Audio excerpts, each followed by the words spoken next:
Nós hoje vamos fazer uma reflexão, essa reflexão é uma reflexão coletiva, no formato webinário é sempre uma reflexão coletiva, um dos formatos que a galeria adotou para fazer trabalhos virtuais, já desde o início da pandemia.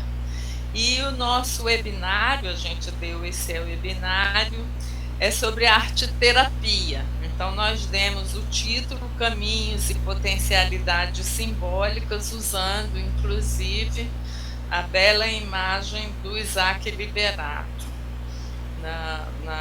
no layout, né? Então, vamos nos debruçar sobre essa questão da arte-terapia, que funciona dentro da Universidade Federal da Paraíba, com a figura do Robson, que está ali em cima, como uma extensão que é também a maneira como a Galeria Lavandeira vem atuando, como um braço da UFPB, um braço importante da extensão, que é aquela parte que maior comunicação tem com o entorno, com fora dos cursos e da própria universidade, né? E então os nossos convidados desse pequeno pássaro saltitante, o nome lavandeira às vezes é confundido com lavanderia, mas é um pequeno pássaro que fica na beira-mar. A gente chamou a Mariane Ozelame, Robson Xavier e o Lula Vanderlei. E a primeira fala vai ser da Mariane, que eu estou vendo pela primeira vez, tive contato através do jornal Globo, fazendo uma folha inteira lá do Caderno B, falando sobre o trabalho dela, que aí vou apresentar a Mariane, que é musicoterapeuta. Ela é presidente do Comitê Latino-Americano de Musicoterapia, doutoranda pela Fiocruz, mestre em Psicossociologia de Comunidades e Ecologia Humana pela Universidade Federal do Rio de Janeiro, é especialista em saúde comunitária pela Universidade Federal do Rio Grande do Sul. Ela foi presidente da União Brasileira das Associações de Musicoterapia entre 2015 e 2018 e atuou como professora no grupo Sensupeg para cursos de pós-graduação. A Mariane atualmente atua no Departamento Geral de Ações Socioeducativas, que a gente ouve mais falar como DEGASE. Com atuação na área de saúde mental e atenção psicossocial, assim como desenvolvimento social, Mariane tem experiência e, portanto, participação no desenvolvimento e execução de atividades multidisciplinares de área social. Atuou também em treinamentos e capacitação de gestores de RH na área de inclusão social. Então, mega bem-vinda, Mariane, para poder compartilhar seu trabalho com a gente. Inclusive, devo te dizer que eu soube que a UFPB tem uma pós-graduação voltada para a musicoterapia. Embora na graduação não haja, né? Bom, para mim é um super prazer estar aqui. Eu fiquei super contente com o convite da Carmen. Dizer que eu quero agradecer muito a minha turma. Estou aqui em Vila Velha hoje, dando aula de musicoterapia e saúde mental também. E os alunos super toparam a participação, então quero agradecê-los, né, por isso.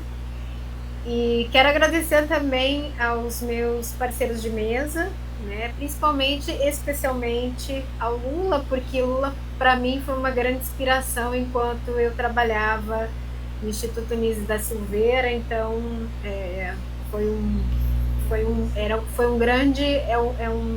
uma grande inspiração para a gente, né, que trabalha lá. Então, estou muito emocionada também por estar aqui e agradecer imensamente pelo convite. Eu não sei muito bem como vocês querem que a gente funcione, como vocês querem, se dá para ser uma conversa, ou se vocês gostariam que eu apresentasse o trabalho como um todo. E aí eu queria ver com vocês como que a gente pode construir isso junto, para ser honesta. Eu gostaria que você falasse como a, mais até do presente, agora, Uhum. né? Mesmo porque estão aí com você, estamos juntos, né? E depois, se você quiser, você anda um pouco mais para trás para justificar alguma inovação metodológica, alguma coisa que você sentiu que você fazia no passado e que não funciona no presente, enfim, fica à vontade para falar da maneira como você quiser, tá? E se quiser colocar PowerPoint, faça como quiser. Tá. Bom, eu não sou muito uma pessoa do PowerPoint, eu sou mais uma Aham, pessoa da roda de conversa mesmo, né? tá. Então, vamos conversando. Eu prefiro dessa forma. É interessante falar, né, para sendo uma musicoterapeuta, falar dentro de numa mesa, dividir uma mesa a partir da arte terapia, né? Que é uma linguagem, né? A gente pensa a música como uma das linguagens das artes, né? Apesar de a gente saber que a arte-terapia já é um campo de saber instituído. Então, assim, eu acho interessante a gente poder pensar a música como inserida nesse contexto, mas também como um campo de saber específico e próprio, né? A musicoterapia, então, ela tem uma formação, né? Assim, ela, não sei se todos conhecem a musicoterapia aqui nesse espaço, além dos meus alunos aqui. Acho que algumas pessoas já devem ter tido algum contato, mas o fazer musicoterápico, ele demanda, né, de uma relação entre o musicoterapeuta e o sujeito, né, que está ali nessa relação a partir das experiências musicais, né, mobilizando o nosso musicem a partir dessas experiências musicais com inúmeros objetivos, né, com o objetivo desde os objetivos dentro da saúde, promoção, prevenção e tratamento, até mesmo mudanças e intervenções em contextos sociais, né? Então a gente passeia por várias políticas, e eu sou uma pessoa que venho das políticas e trabalho a partir das políticas públicas, desde SUS e atualmente na socioeducação. Carmen me chama, né, um pouco, me convida para participar dessa conversa em função do trabalho que eu desenvolvo atualmente no Degase, né, que foi um trabalho que teve uma publicação no compêndio de comemoração, no compêndio comemorativo da ONU, né, de música como desenvolvimento, música como desenvolvimento global, atividades de música como desenvolvimento global em âmbitos de desenvolvimento socioeconômicos, educacionais e de saúde, enfim, uma série de possibilidades aí. Então, esse foi um dos 4 trabalhos brasileiros escolhidos para compor esse compêndio comemorativo. Então, em função disso, né, acabou rendendo aí essa notícia, né, no Globo. Bem, como que é um pouco o meu trabalho nesse âmbito? Eu trabalho como musicoterapeuta, eu trabalho dentro do núcleo de saúde mental. A gente não pode esquecer que o Degase, apesar de ser Departamento Geral de Ações Socioeducativas, apesar dele se propor a ser, né, uma instituição que tenta se afinar, inclusive, com a própria reforma psiquiátrica a gente não pode esquecer de onde ele vem, né? E se a reforma psiquiátrica combateu as instituições manicomializantes e asilares desde os anos 70, a gente vem tentando combater essa instituição total há bem menos tempo, né? Então, a política socioeducativa, ela tem cerca de 10 anos, é blindada junto, inicia-se uma discussão a partir do ECA, né? Mas a gente sabe que estamos ainda longe do mundo ideal dentro do campo da socioeducação. Então, a gente poder, na minha opinião, celebrar espaços clínicos e de cuidados, práticas de cuidado e de acesso às adolescentes que estão cumprindo algum tipo de medida a partir do campo do fazer artístico, seja a arte-terapia, seja a musicoterapia ou qualquer outra linguagem, é sempre de uma potência imensa dentro de um contexto tão enrijecido e embrutecido como o sistema socioeducativo, né? Então, eu trabalho hoje, atualmente, o trabalho no Degaze, às vezes, a gente tem eco, nem sempre, né? A gente consegue, a gente trabalha muito, eu acho que, assim, nunca vivenciei tanto o que Foucault falava da micropolítica, né? Dentro do Degaze. Eu nunca acreditei tanto no trabalho do micro, né, quanto eu vivenciei, nunca vivenciei tanto o trabalho da micropolítica quanto eu vivenciei lá, né, porque às vezes a gente vai e cria uma expectativa de cuidado para o outro, e você deseja, eu trabalho em uma unidade feminina, e eu desejo que muitas adolescentes elas possam ter uma adolescência, aspas, muitas aspas, aí dentro de uma suposta normalidade, né, do que se espera um pouco ali de um desenvolvimento típico do adolescente. E quando a gente está trabalhando com essa parcela populacional, a gente vê que ela vai na contramão de tudo que muitas vezes a gente acredita enquanto saúde, né? Porque falta muita coisa, falta uma estrutura, e aí a gente vai pensar numa estrutura familiar e sem um discurso moralista de estrutura familiar, né? Mas de um suporte que seja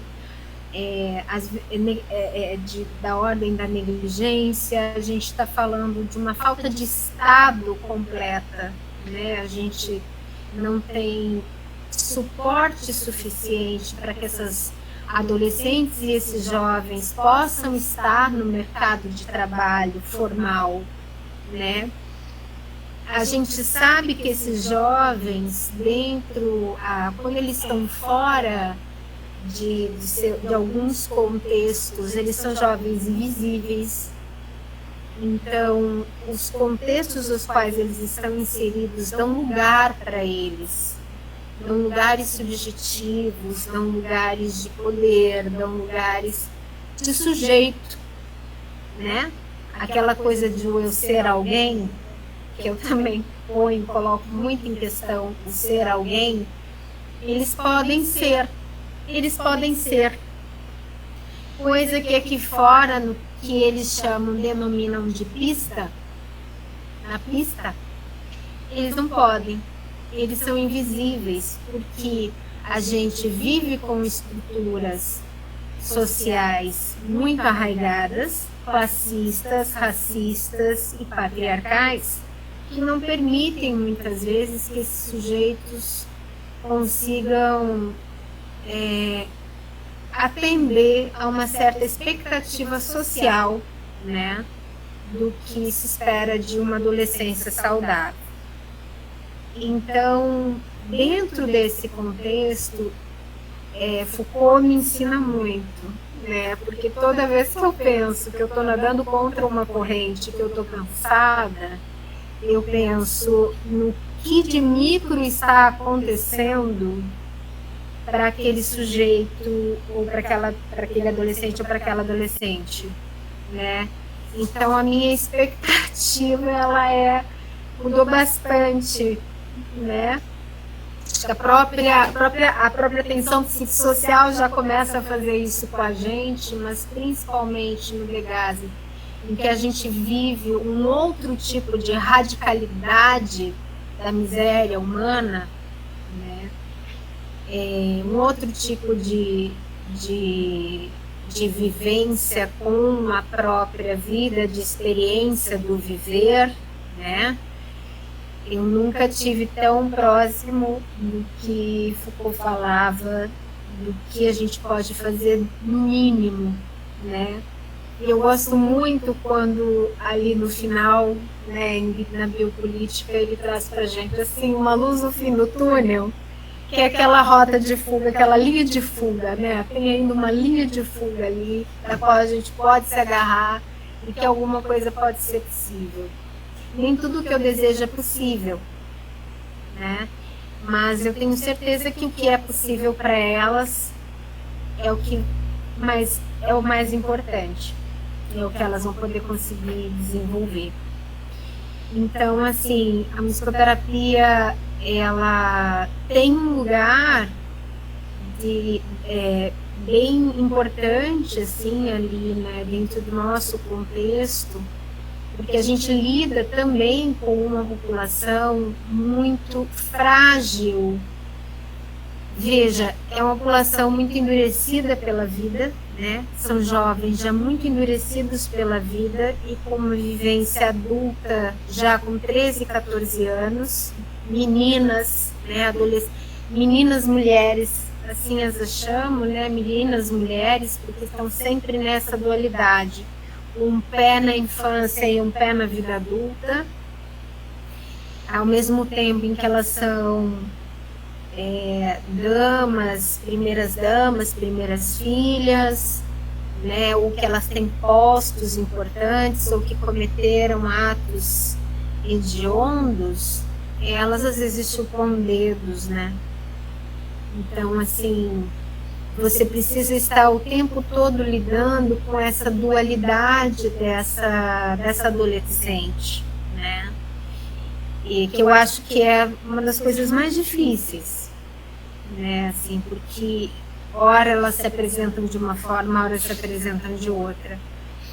Mas diferente, por exemplo, da rede de atenção psicossocial, em que a gente está falando de uma população que tem um simbólico bastante empobrecido, muitas vezes por conta de algum acometimento psíquico, dentro do Degazi nem sempre é o acometimento psíquico, nem sempre a gente está falando de alguma questão psicopatológica, né? Até eu também não tento fugir um pouco desses estereótipos, mas uma dificuldade muito grande de narrar seus sofrimentos, né? Então, porque falta palavra. Lembra que eu falei, falta muita coisa? Falta inclusive palavra, né? A palavra esvai, né? Eu gosto de um termo que elas usam, que é o raivão. Tudo é raivão, né? Tudo é raiva.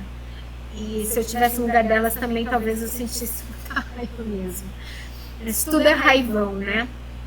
Então elas trazem isso, né, como uma forma de expressar a mágoa, uma forma de expressar a tristeza, a dificuldade de lidar com a restrição de liberdade, a saudade, né? O fato de saber que a avó não está bem, o fato de saber que a mãe está magoada com ela, né? Tudo passa pelo raivão.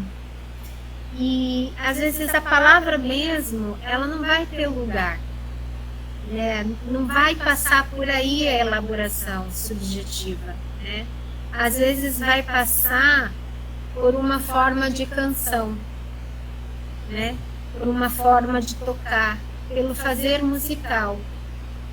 Eu tive uma experiência teve, né, uma situação específica de abuso sexual e eu me lembro que o grupo trazia um caos musical, um suposto caos musical. Quando eu falo caos musical, é dentro daqueles padrões musicais que a gente espera, né? A gente espera que eles toquem lindamente, né? O musicoterapeuta ele já espera esse certo caos. E dentro desse caos, tinha os momentos em que vinha aquele caos estético. A gente vive numa estética, eu também não sou contra a estética, não. Né? E a gente está inserido dentro de uma estética musical.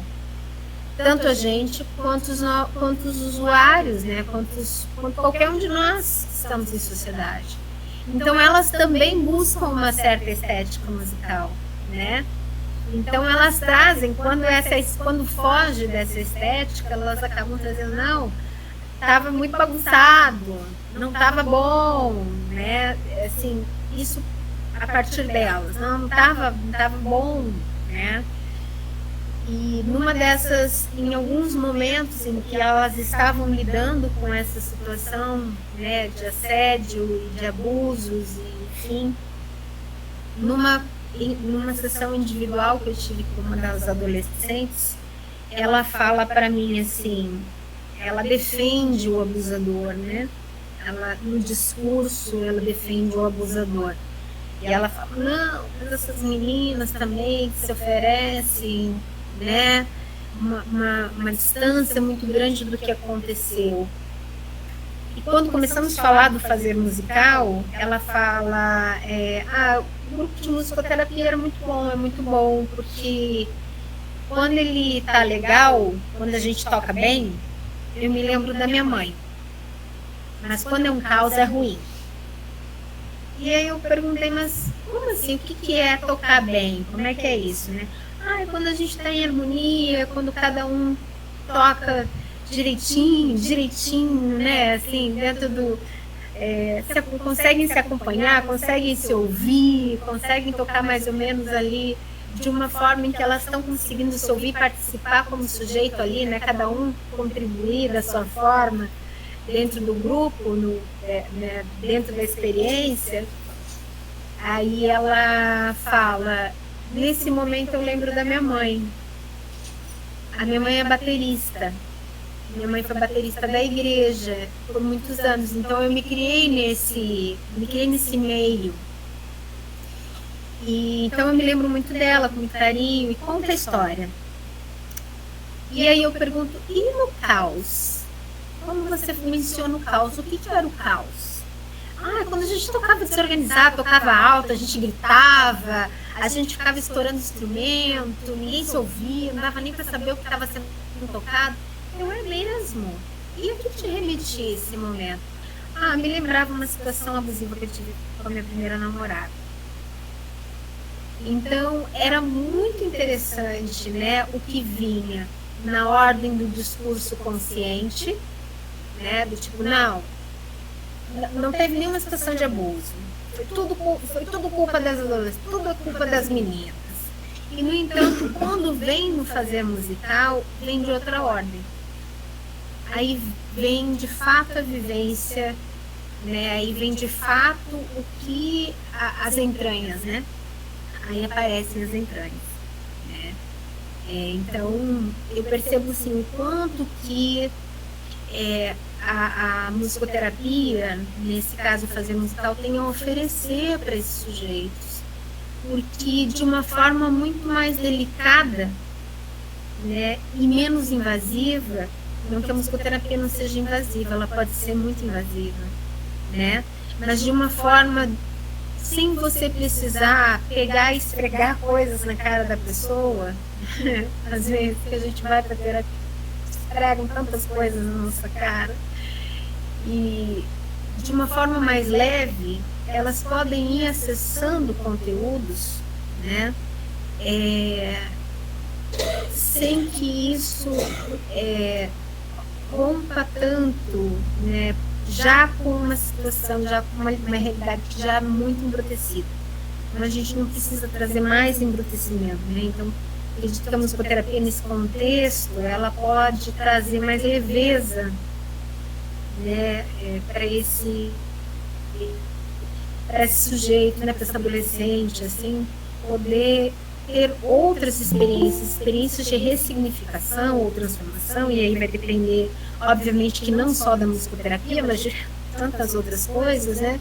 Mas é possível também na musicoterapia chegarmos a isso, experiências de transformação e de ressignificação, desvelando o indizível, né?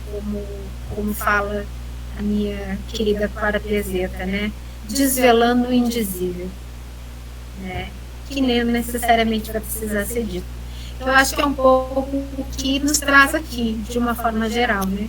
A arte, ela tem essa potência, né, de poder desvelar o indizível a partir de outras lógicas. São outras lógicas de fazer e de se chegar a...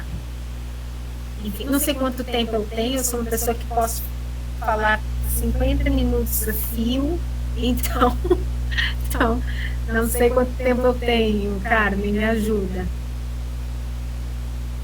Lucas, você lembra, a gente começou 3h10? São 3h39. Você encerra com mais alguma reflexão, se você quiser. Tem 30 minutos, você pode falar mais uns 5 minutos, pelo menos, se você quiser. Tá? Se não tem nada rígido. Não, tudo bem, é só porque eu acabo indo mesmo. Ligo ali e vou. Mas, então, nesse momento, agradecer, então, a vocês. Fico aberta aí. Fico aberta a qualquer pergunta, questão, né? Me coloco à disposição. E ansiosa aí para ouvir os meus colegas e a gente poder trocar. Eu tinha combinado da gente deixar as perguntas, eu já tenho uma. E claro que eu adoraria fazer agora, mas eu combinei de deixar para o final. Então eu vou deixar para o final de verdade, vou me segurar, tá? E vou então passar a palavra para o Robson, vamos ouvir um pouco da experiência do Robson. E em seguida o Lula. Aí a gente faz a reunião das perguntas. Falando em desvelar outras experiências de vida, né? O Robson atua há muito tempo com uma extensão na universidade que também dá voz a pessoas que também ficaram na invisibilidade muito tempo. Então, o Robson ele é docente do programa de pós-graduação em artes visuais em arquitetura e urbanismo, assessor de pós-graduação do CCTA, da UFPB, docente do DAV, meu colega, né? Ele já é pós-doutor e doutor também em arquitetura e urbanismo, é especialista em educação e tecnologia da informação e comunicação pela UFPB, em sociologia, desenvolvimento infantil e seus desvios, educação especial, isso em 1995, e o Robson possui formação em arte e terapia pela Clínica Pomar do Rio de Janeiro, 2004. Robson tem licenciatura em educação artística da própria UFPB, é membro da ANPAP, criador e coordenador do Laboratório de Artes Visuais Aplicadas e Integrativas, criador e líder do grupo de pesquisa em arte, museus e inclusão. Estou falando mais devagar porque ele vai exatamente apresentar um bocado sobre isso. Sócio fundador da Associação de Arte e Terapia Terapia da Paraíba, da qual ele foi presidente entre 2018 e 2020. Vice-presidente depois entre 2021 e 2022. Ele faz parte da União Brasileira de Associações de Arte e Terapia e, portanto, o Robson atua na área de artes visuais e arte contemporânea com ênfase em curadoria, história das exposições, educação em artes visuais. Ele, além disso, é especialista em estudos de públicos em museus, educação em artes visuais e acessibilidade cultural. Desculpa, engasguei aí. Então, eu queria que o Robson compartilhasse com todos os presentes o trabalho que ele vem desenvolvendo dentro da UFPB e fora também. Obrigada, Robson. Bem-vindo. Obrigado, Carmen. Eu que agradeço. Boa tarde a todos, todas e todos.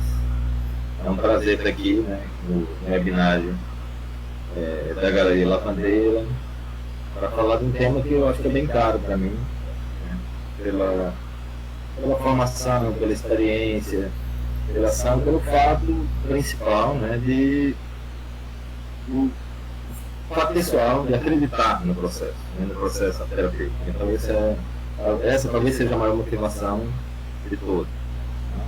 Eu vou agradecer também a parceria aí da Mariane e do Lula, que é uma figura importantíssima desse cenário, para todos nós, é sempre uma referência, apesar da distância física, há uma proximidade simbólica do trabalho do Lula para todos que lidam com essa área.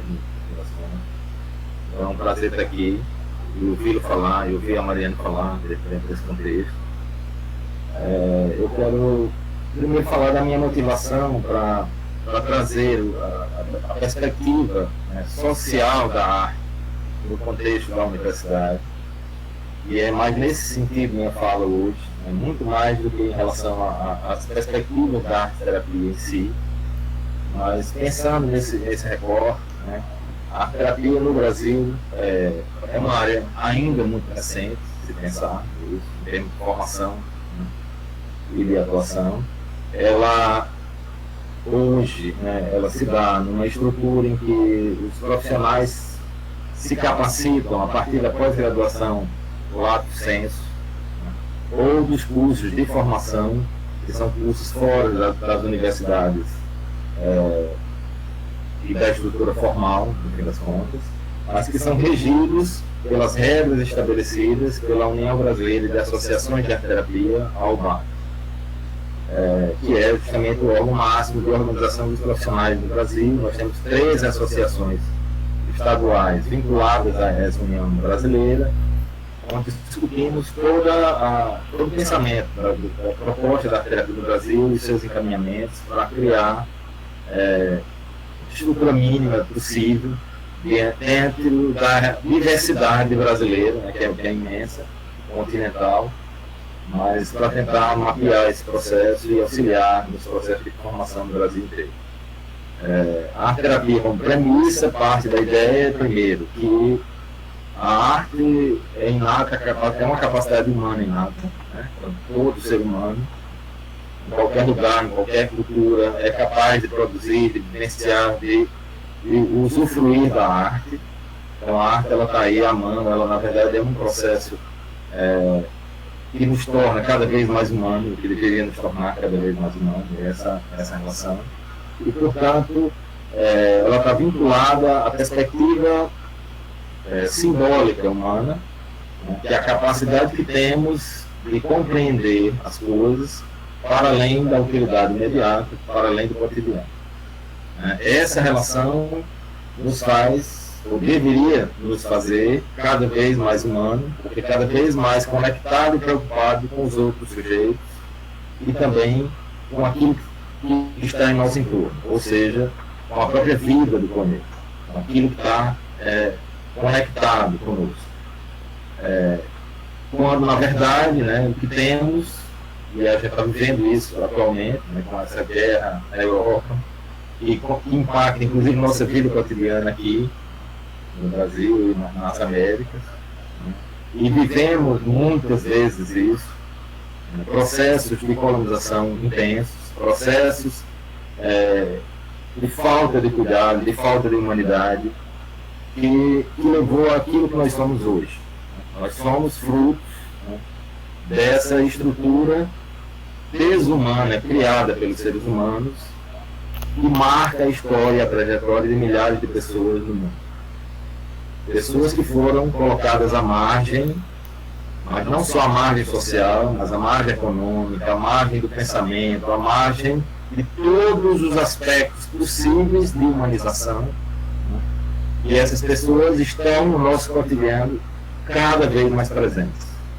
Elas estão na calçada e nas esquinas de cada rua das cidades brasileiras, né, pedindo dinheiro na rua, ou em processo de exclusão social até mais intenso. Então, portanto, a arte ela é um campo possível de transformação para lidar com esse público. No entanto, ela, por natureza, embora tenha essa perspectiva de transformação, ela necessariamente não transforma. E ela nunca e jamais cura. Então, é preciso pensar que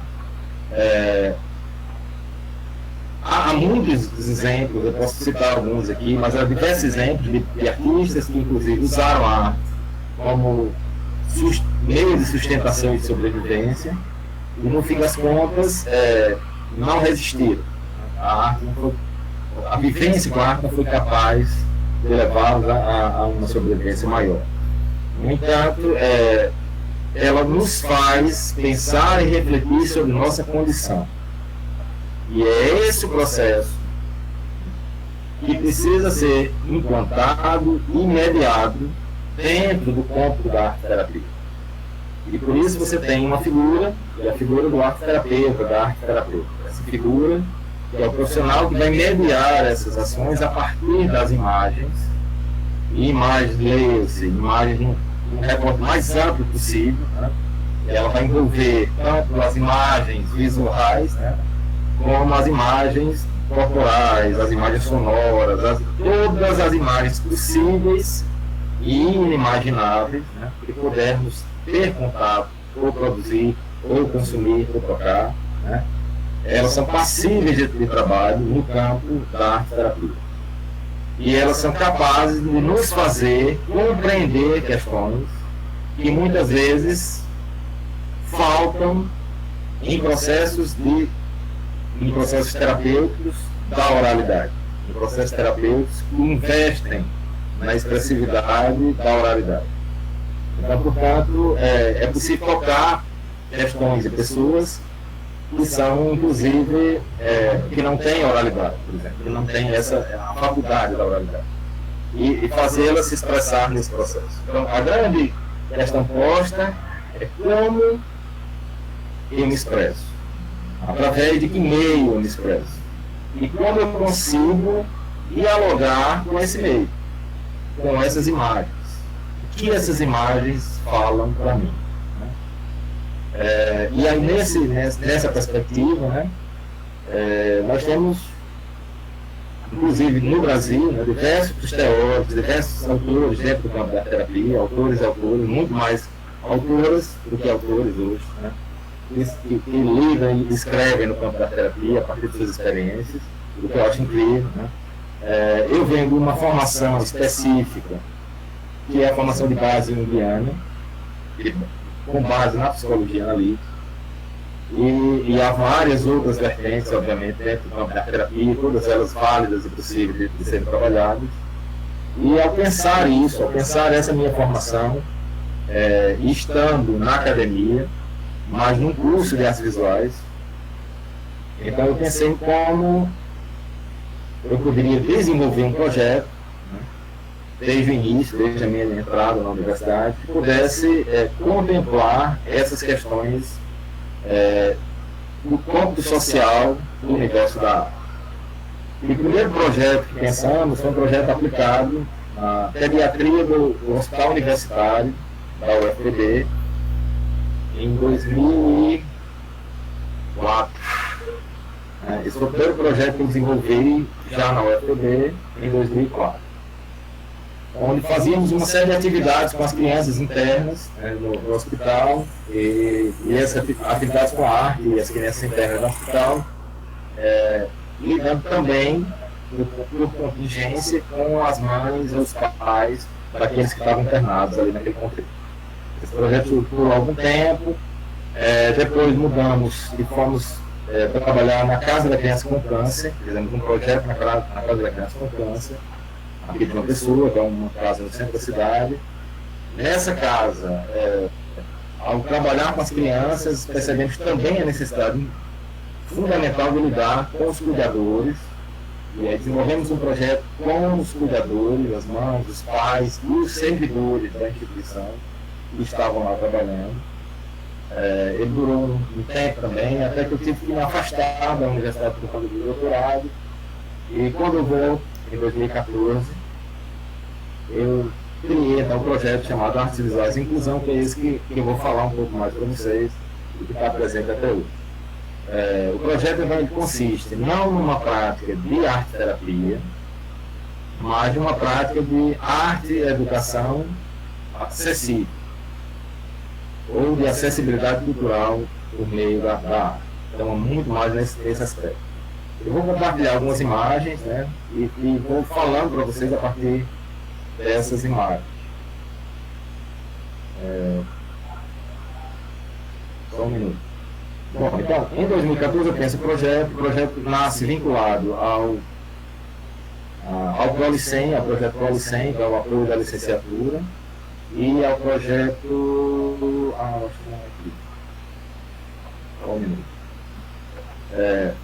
e ao projeto do PRODEX, né, que é o apoio à extensão, mas inicialmente nós tivemos o projeto estava ligado apenas ao ProLicem, depois ele passa a trabalhar também com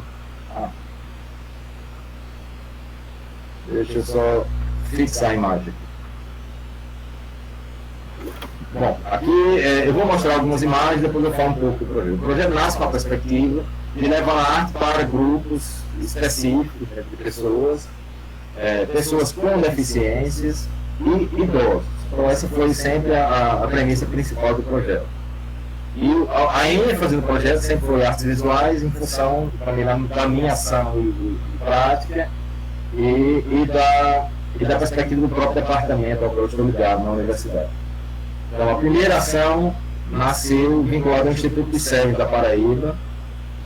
Nós trabalhamos com o Instituto de 2014 até 2020, quando na pandemia as atividades foram suspensas, com encontros semanais com crianças, principalmente, no caso, com crianças com cegueira e com visão subnormal.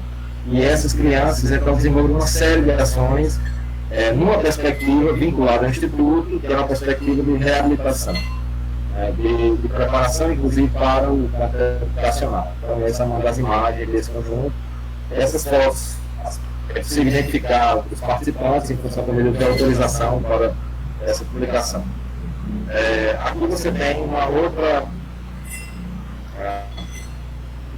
Aqui nós temos algumas imagens aqui de um grupo que nós formamos numa outra instituição chamada Vila Vicentina Júlia Freire, uma instituição de longa permanência para idosos, onde desenvolvemos também, entre 2014 e 2020, uma série de práticas artísticas, de atividades com arte, com grupos de idosos internos nesse contexto.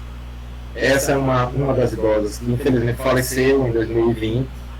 Era um grupo que tinha entre 6 e 8 pessoas frequentando regularmente as ações, ações que são feitas sempre em parceria com bolsistas e voluntários do projeto vinculados à universidade, no qual desenvolvemos uma série de propostas a partir também da dimensão e dos dados apontados pelos próprios participantes.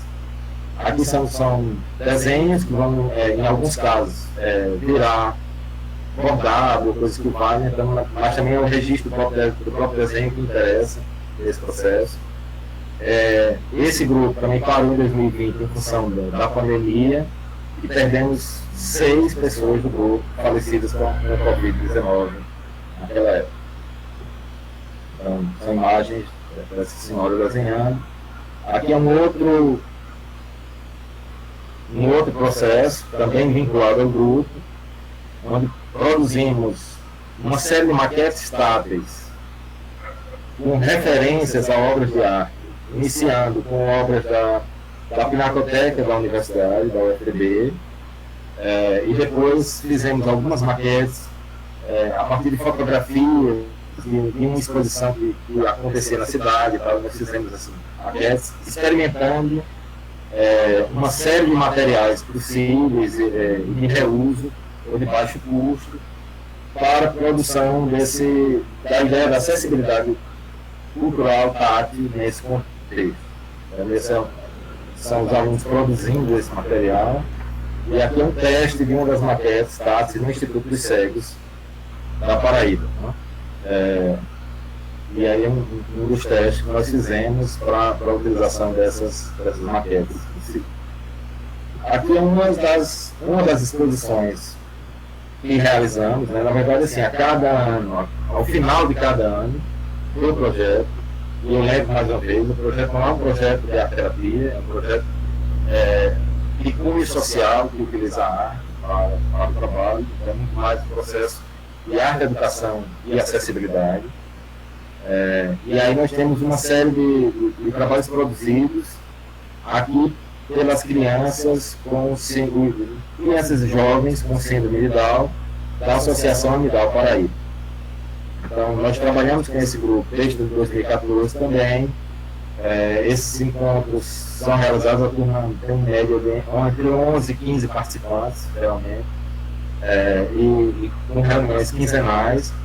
E fazemos uma série de trabalhos que começou com desenho e pintura e que depois reverberou para outras ações, inclusive trabalhamos com modelagem, trabalhamos com outras possibilidades, e desde 2020 trabalhamos com fotografia digital.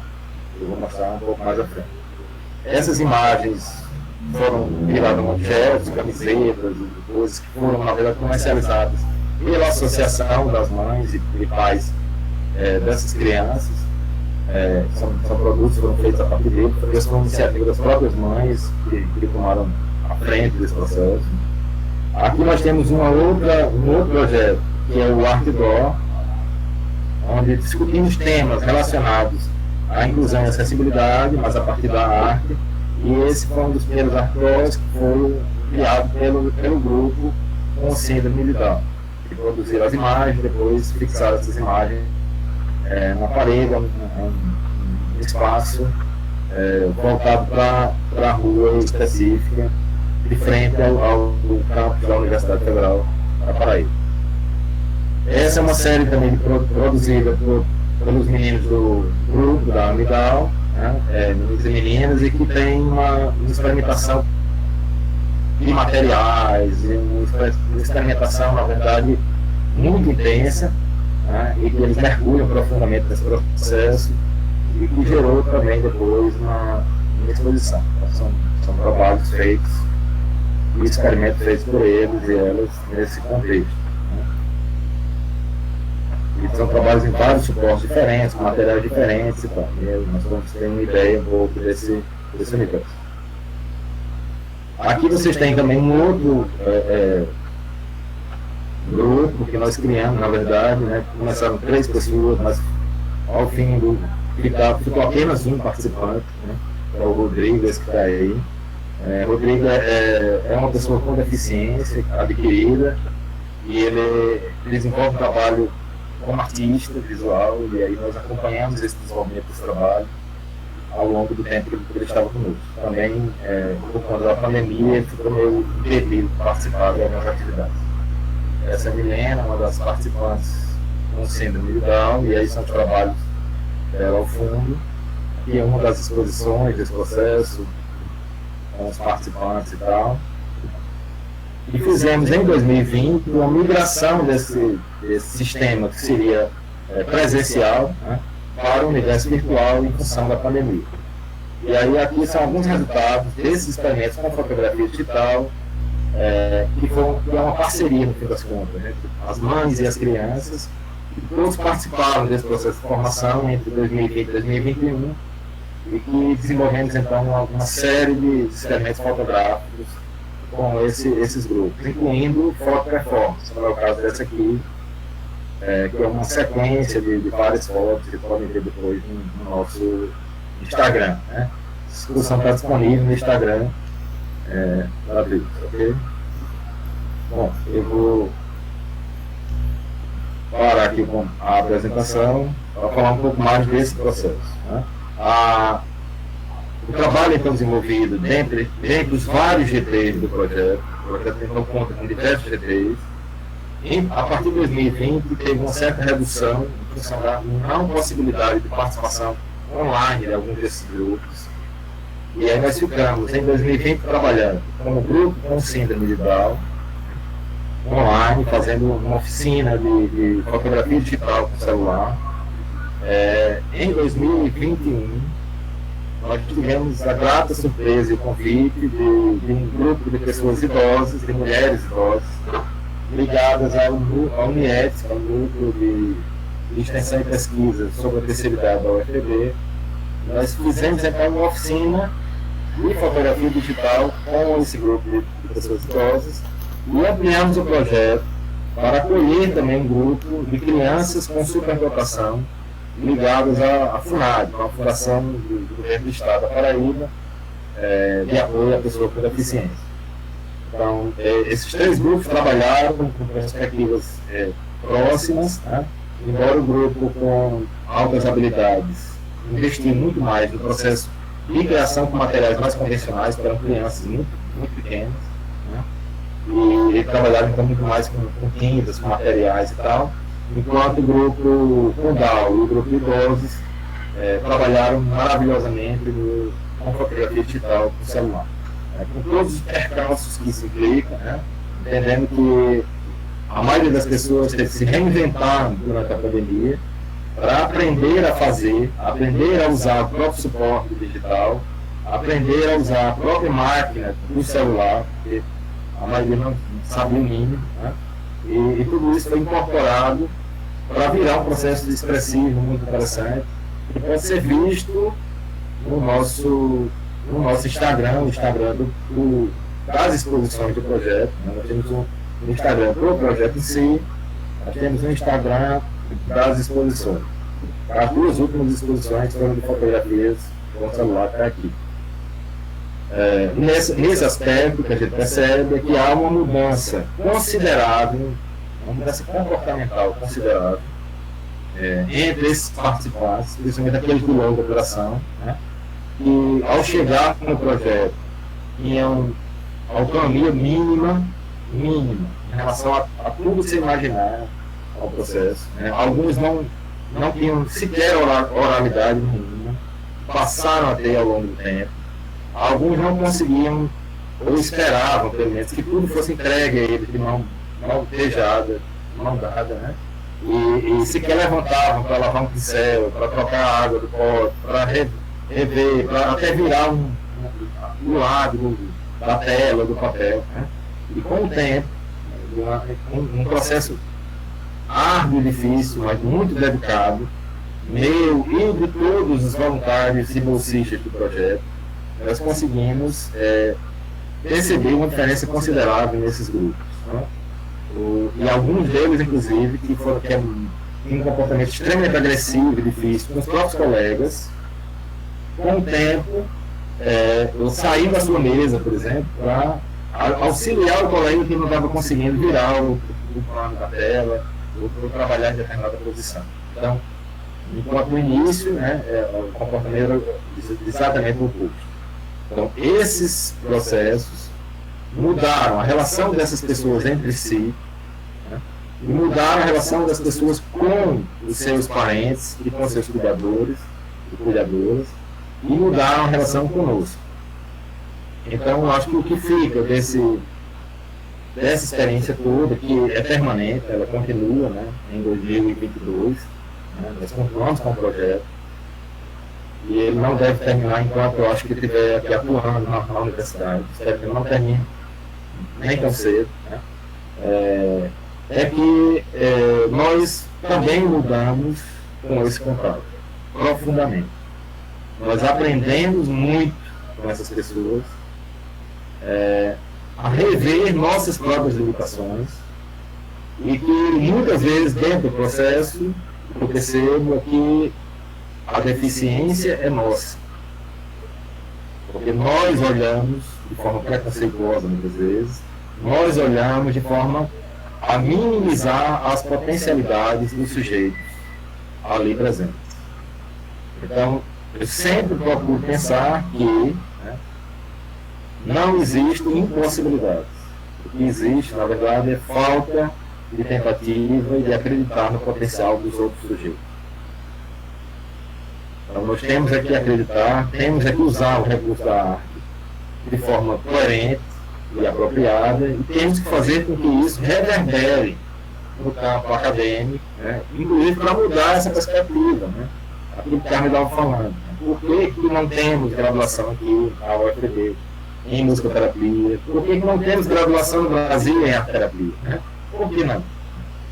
O que falta ainda para que a área, de fato, seja reconhecida academicamente e possa dar um salto qualitativo do processo de formação do país? Bom, são muitas coisas. Eu acho que convido a vocês a visitarem lá o nosso Instagram, né, com as exposições, vejam os trabalhos do grupo, do projeto, curtam, compartilhem, vejam as nossas ações, e fica aberto para questões e perguntas, para pensar um pouco esse universo. É isso.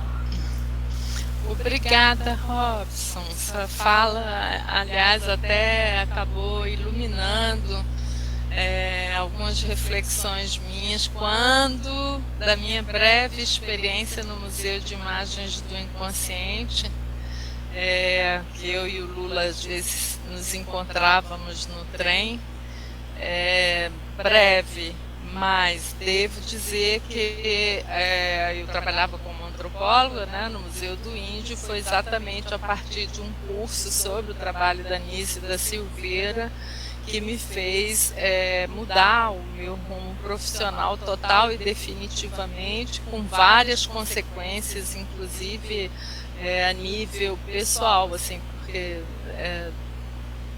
como você disse, eu encontrei o meu caminho, né? E depois você encontra o seu caminho, várias outras coisas deixam de ser importantes, enfim, você passa por uma modificação de valores e no seu cotidiano muito grande. Então, acaba que o Museu de Imagens do Inconsciente, ele me acompanha, né, até os dias de hoje, ficou, né? E aí o Lula Vanderlei, que faz parte dessa equipe, é o nosso convidado de agora, né? Vai falar um pouco sobre o trabalho dele. Depois que eu o convidei, eu falei, meu Deus, ainda tem a Lígia, tá lá o começo de tudo, né? O Lula é artista contemporâneo. Desde os anos 70, ele colabora com jornais e revistas como artista gráfico, além de participar, não sei se Maia está aqui me escutando, de movimentos de poesia visual. O Lula estudou medicina na Universidade Federal de Pernambuco e, em 1977, Lula, que é de Recife ou de Olinda? Depois você me diz, tá? Lula, que é de Recife ou de Olinda, migra para o Rio de Janeiro, onde ele reside. No Rio, ele trabalhou com a Anísia da Silveira e o Mário Pedrosa no Museu de Imagens do Inconsciente. Onde, né, na verdade, é o mesmo espaço geográfico, ele atua no espaço aberto ao tempo, nesse mesmo hospital psiquiátrico, o ex-Pedro II, hoje municipalizado. Lula colaborou com Lígia Clark em suas pesquisas sobre arte, corpo e psiquismo. atualmente seu interesse tem se voltado para o cinema e a poesia em vídeo, estando com uma exposição em cartaz agora no Centro Cultural da Justiça Federal. Então, Lula, eu queria que você falasse um pouco sobre arte-terapia, sobre o espaço aberto ao tempo, mas você pode arrumar exatamente da maneira como você quiser. Lígia, assunto não falta.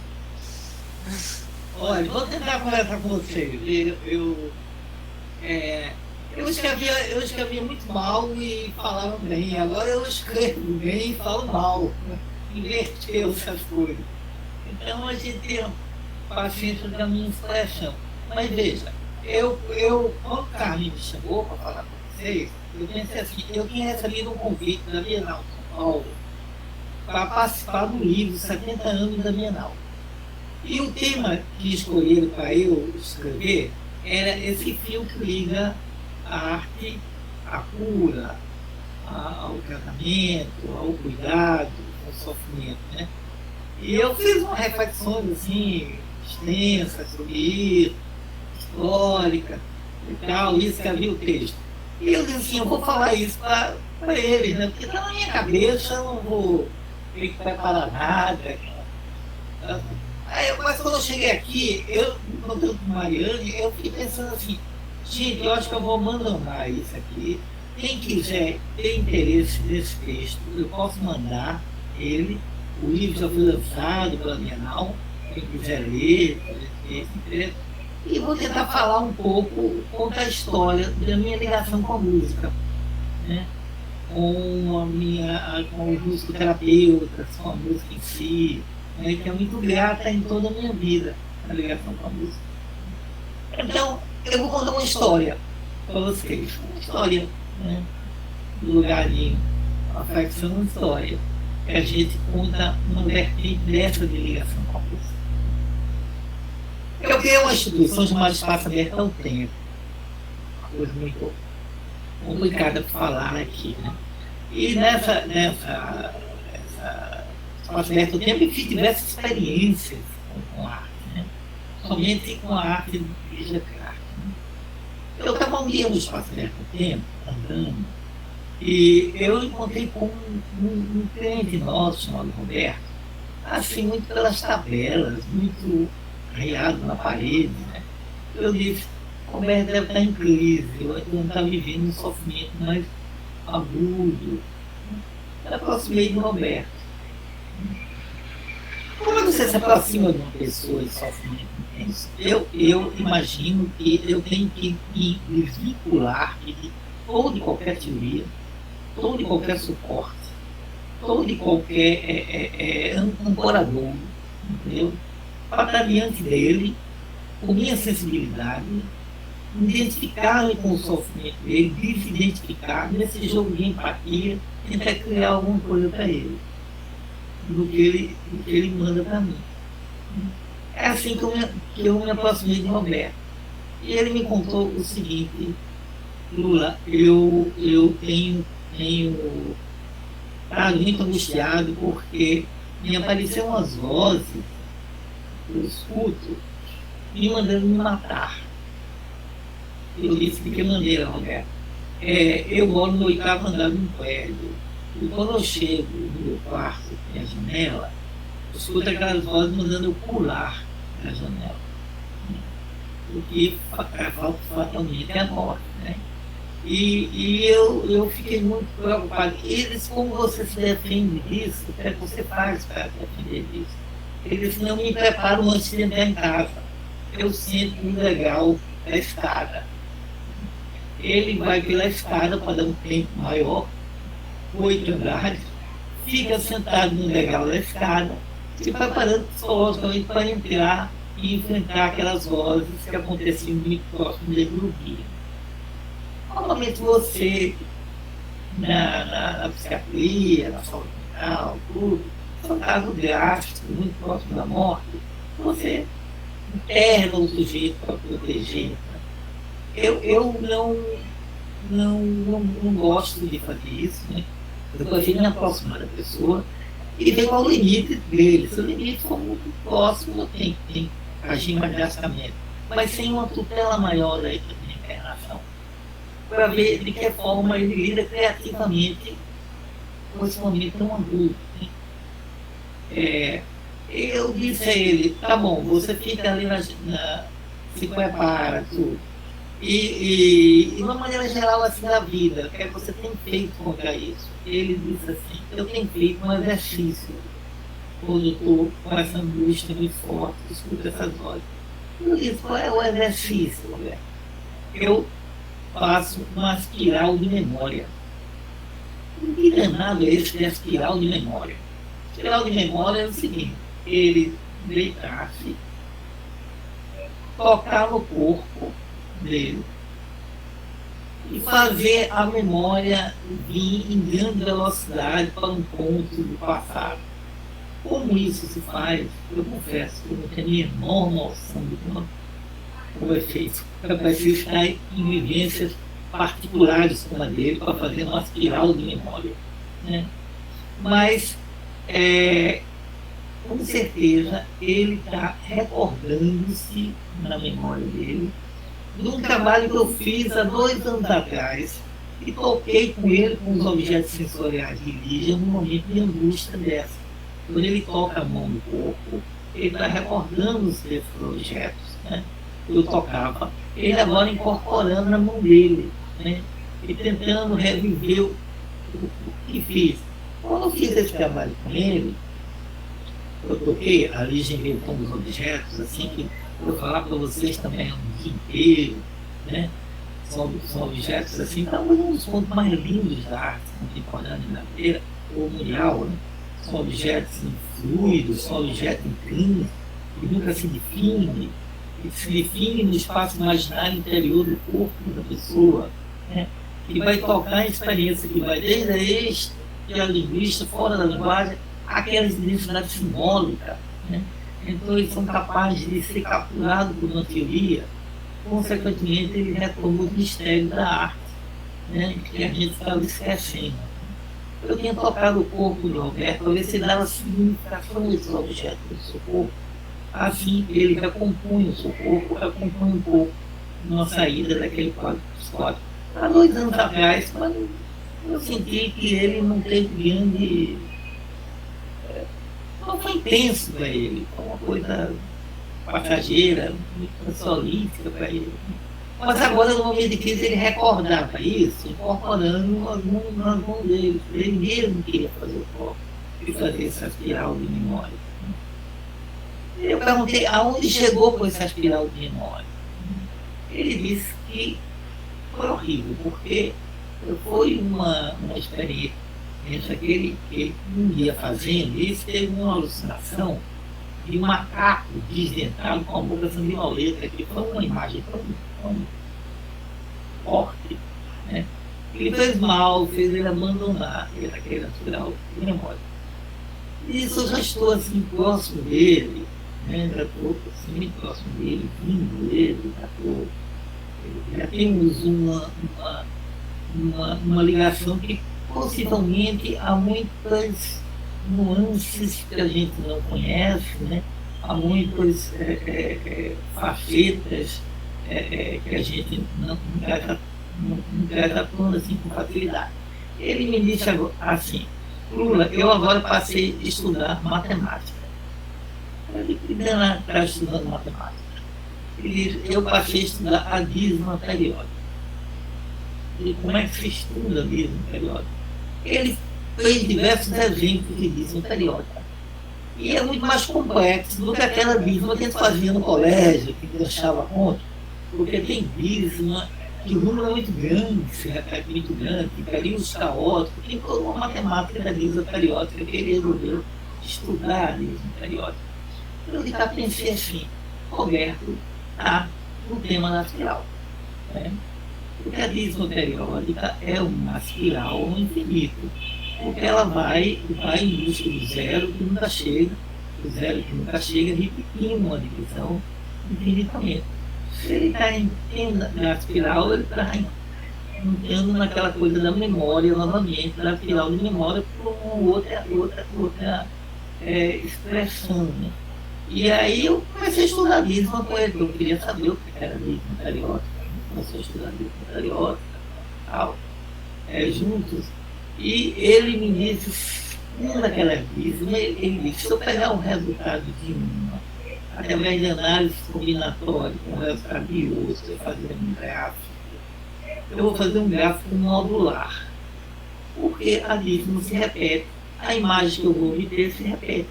Fica uma arte adolejar, bonita. Né? Eu disse, pinta um quadro nisso, ele começou a fazer aqueles módulos, adolejar, né? Assim que se ele juntasse com outro quadro, não era infinito, seria um azulejo, né? Porque aqueles são módulos que vão se repetindo, se encaixam perfeitamente com o outro, porque a Lisma vai se repetindo. Ele fez uma produção de quadros dele, guardei lá no Museu do Marinho, assim, uma produção desses quadros, qual ele coloria aqueles gráficos e fazia aquela arte. Daí, ele veio com uma ideia mais maluca. Talvez os números aspiralados, assim como ele chama, seja a origem da vida. Ele, como assim? A maneira que a célula mata se desdobra, criando os órgãos do corpo humano, possivelmente obedece à lei dos números aspiralados. É uma Lisma periódica. Eu achei isso fantástico, né? Essa ideia. Eu não sei se eu posso reduzir isso a alguma coisa matemática, prova, mas a ideia dele é fantástica, né?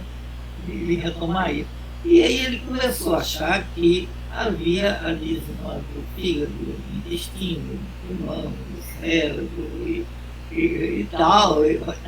Mas assim, como descobrir qual é a Lisma do fígado, do pulmão?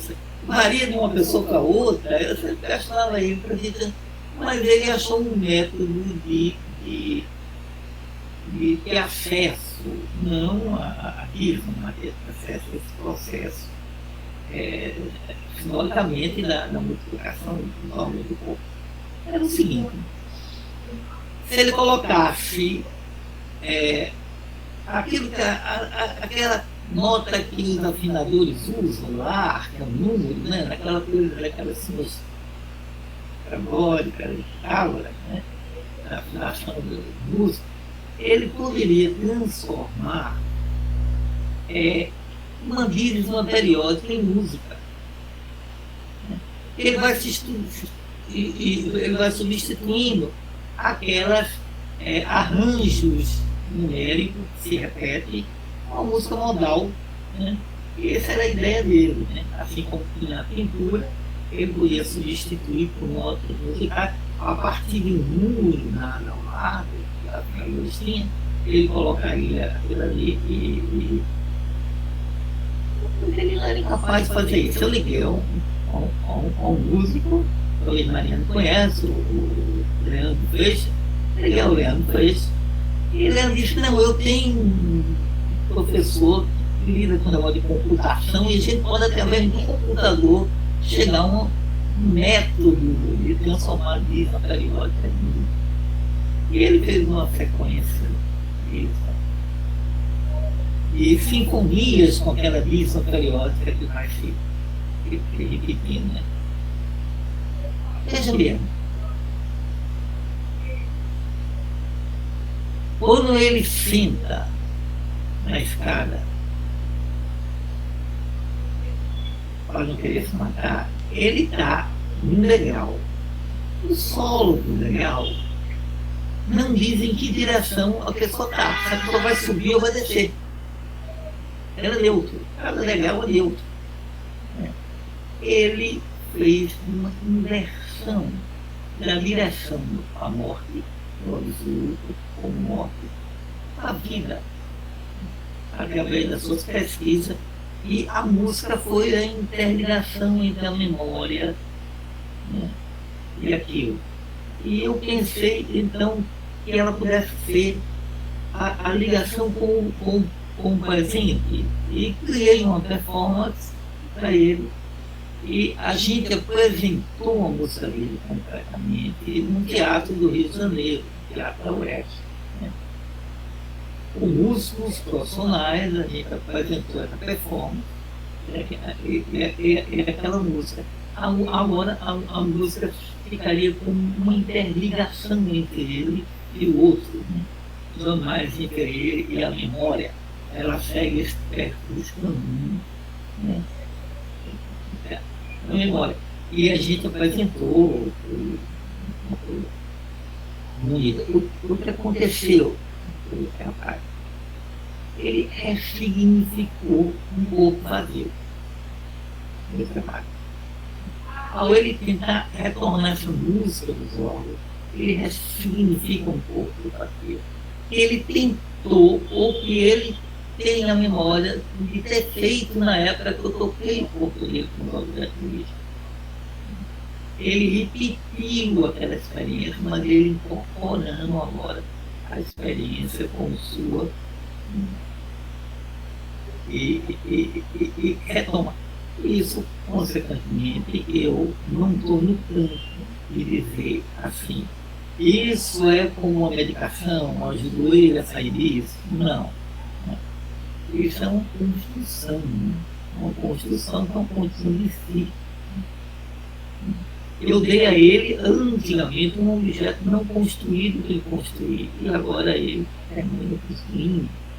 E esse objeto faz, em forma de música, faz a ligação com o mundo. Né?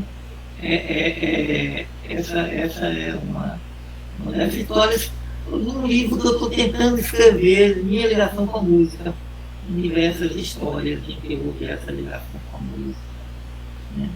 Tem pelo menos mais duas histórias bem bonitas com isso. Essa história que eu queria contar para vocês, eu acho ela muito bonita, né? Muito emocionante de ser vivida quando eu vivi isso, extremamente forte, emocionante. Né?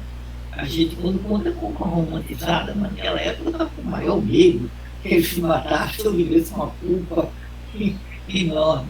Mas entrei nessa aventura com ele e a gente saiu bem. E ele saiu com uma experiência de reconstrução que possivelmente vai utilizá-la em outras crises, em outros momentos assim, fortes na vida. Às vezes eu entrei nesse campo da saúde mental por acaso, um convite comigo, assim, por acaso. E sempre é um mistério por que não consigo sair. E são tão poéticos os encontros com as pessoas que se reconstroem, são tão poéticos, são bonitos. E eu acho que eu não saí do campo da arte. Eu continuo no campo da arte.